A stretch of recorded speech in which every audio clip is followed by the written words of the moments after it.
প্রচুর শিকারি বন্ধুরা, প্রচুর শিকারি। দু সাইডে সিট হয়েছে। আর সত্যি কথা বলতে দেখো, মাঝখানে দড়ি দেওয়ার কোনো ব্যাপারই নেই। রেজাল্ট কেমন হলো?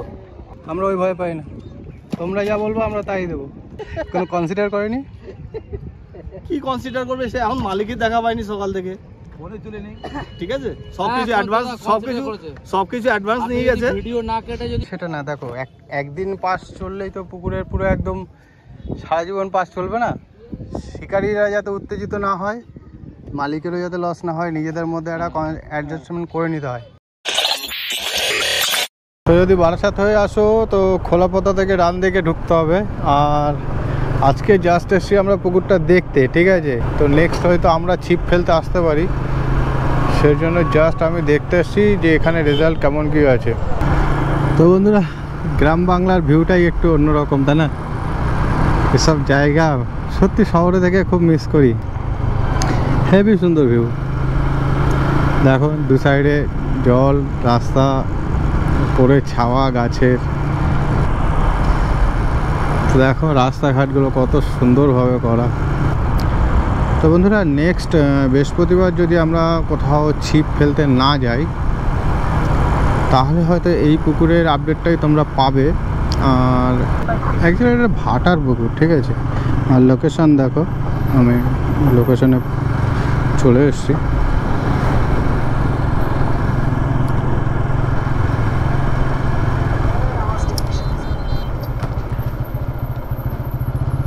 এছে পুকুর, আরও অলমোস্ট শিকারীরা উঠে যাওয়ার মতো হয়ে গেছে।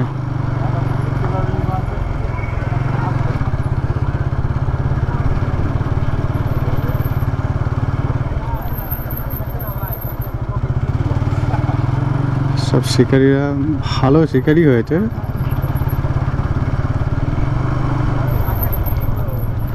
এদিকে একটা মাছে এটা হিট হয়েছে এইমাত্র। আর হচ্ছে ভাটকিয়া, ঠিক আছে? এটা দেখে না, সম্ভবত যে ভাটকিয়া বোর্ড। আর আসতে চাইলে চলে এসো।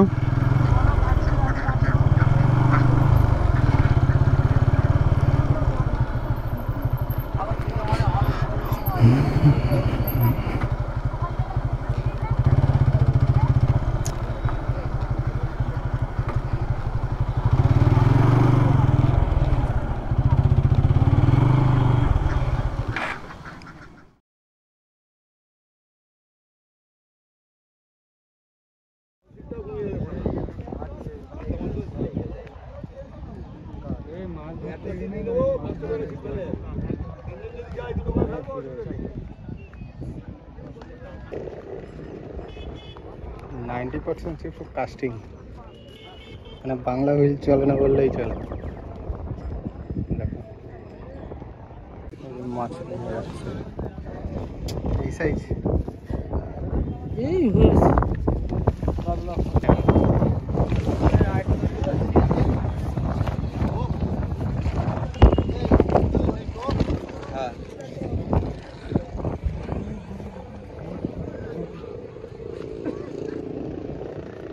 রেজাল্ট কেমন হলো? ভালো, ওভারঅল ভালো, একদম খারাপ। আজকে তো ওপেন হলো, খুবই খারাপ।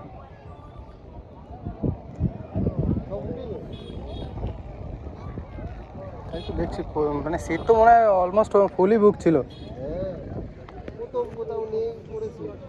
দেখো সব সিট বুক ছিল। 80 জনের মধ্যে 3 জনের 3টে কাতলা হলো, 1.5 কেজি সাইজের। বড় কোনো মাছ হয়নি? একটা দুটো হয়েছে, 3.5।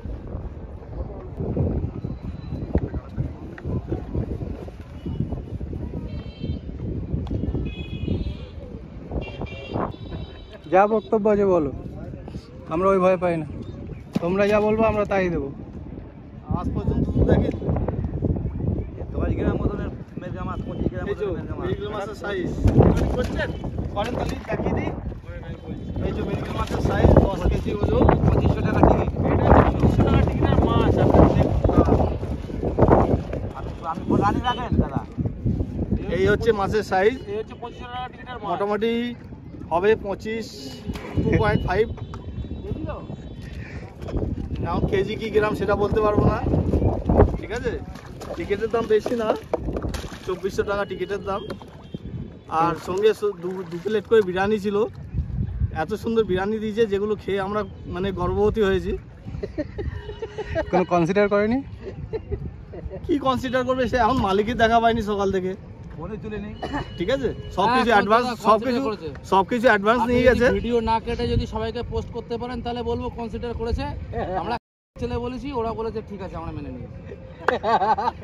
গালাগালিটা তো দেওয়া যাবে না। না ঠিক আছে, ওটা কেটে দেবেন, বলবেন আমরা গর্ভবতী হয়ে গেছি ওনার উপরে, এটা তো দিতে পারবেন। এটা গালাগালি না, আমরা একটু ভদ্রভাবে। দেখো বিভিন্ন পাশ পুকুরে তো যাওয়া হয়, তো খুঁজে পাইনি মারা, ওই এক ছেলে হাবড়ার থেকে এসে মানে এইসব চুদিয়ে।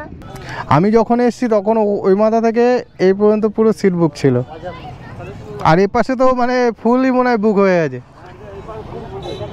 তাহলে কি করে হয় আপনার 44টা, আপনি বলুন।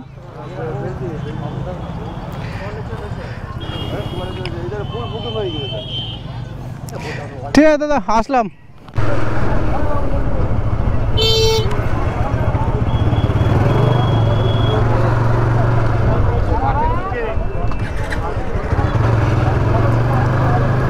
তোমরা শুনতে পেলে এখানকার শিকারীদের বক্তব্য কি। আর সত্যি কথা বলতে দেখো, কিছু ইউটিউবার আছে, ঠিক আছে, তাদের জন্য মানে সমস্ত ইউটিউবারদের গায়ে দাগ লেগে যাচ্ছে। এরা কি অল্প কিছু করে টাকা পয়সা হয়তো পায়, আর সেই হিসাবে পুকুর মালিকের সঙ্গে ভালোভাবে কিছু না জেনে ওরা ভিডিও ছেড়ে দেয় যে অমুক পুকুরে এত মাছ দিয়েছে, অত মাছ দিয়েছে। আরে বাবা, যদি কোনো পুকুরে অ্যাডই করতে হয় তাহলে সেভাবে অ্যাড করো না, প্রথমে আগে মাছ দেওয়াটা দেখাও, তারপরে তুমি গিয়ে অ্যাড করো। কি পাচ্ছ না পাচ্ছ সেটা পরের প্রশ্ন, তুমি তো ফ্রিতে যাই ভিডিও করে তো তুমি দেবে না, সেটা আমরাও জানি। একটা পুকুরে অ্যাডভার্টাইজমেন্ট যদি করতেই হয় তাহলে A to Z কেন তোমরা দিচ্ছ না, তাই না? এই যে শিকারিগুলো এখন রেগে এই ধরনের কথাবার্তাগুলো বলছে, এতে অ্যাকচুয়ালি তো দোষ ওদের না, দোষ তো আমাদের মতোই কিছু ইউটিউবারদের, তাই না? সত্যি কথা বলতে আজকে আমি এত বেলায় এসেছিলাম একটাই কারণে, যে এই পুকুরের যে ভিডিওটা আমি দেখেছিলাম তাতে পুকুর মালিকের সাফ বক্তব্য যে পুকুরে কিছু পুরনো মাছ আছে আর নতুন কিছু মাছ দেওয়া হয়েছে, এরকম কিছু। আমরা ভেবেছিলাম হয়তো পুরনো, যখন 4-5 বছর পুকুরে হাত দেয়নি বলছে, তাহলে হয়তো পুরনো যে সমস্ত মাছগুলো আছে 5, 7, 8, 10 এরকম হয়তো হবে।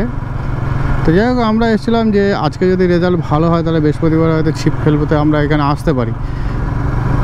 তো দেখতে এসেছিলাম যে কীরকম কি মাছ হয়েছে লোকে। সত্যি কথা বলতে দেখো, ওভারঅল আমি পুকুরের কি রেজাল্ট হয়েছে না হয়েছে আমি তোমাদের সামনে কিছু বলবো না, ঠিক আছে। যা বলার এদের বক্তব্যটা শুনে নাও, তাহলে তোমরা বুঝতে পারবে যে পুকুরের কি রেজাল্ট আছে না আছে। আর হ্যাঁ, আজকে যারা আমার চ্যানেলে এসে পুকুরের অ্যাড্রেস চাও না ঘন ঘন, দাদা অ্যাড্রেস কী আছে, দাদা অ্যাড্রেস কী আছে, দাদা অ্যাড্রেস দিতে পারো না, তাদেরকে ভালোভাবে বলে দিচ্ছি, যদি অ্যাড্রেসেরই দরকার পড়ে তাহলে আমার চ্যানেলটা যুক্ত হও না, তোমরা অন্য চ্যানেলের সঙ্গে যুক্ত হও। আশা করছি তোমাদের সব প্রবলেম সলভ হয়ে যাবে, কারণ ওই গালাগালি খিস্তি খাওয়ার মধ্যে আমি নেই।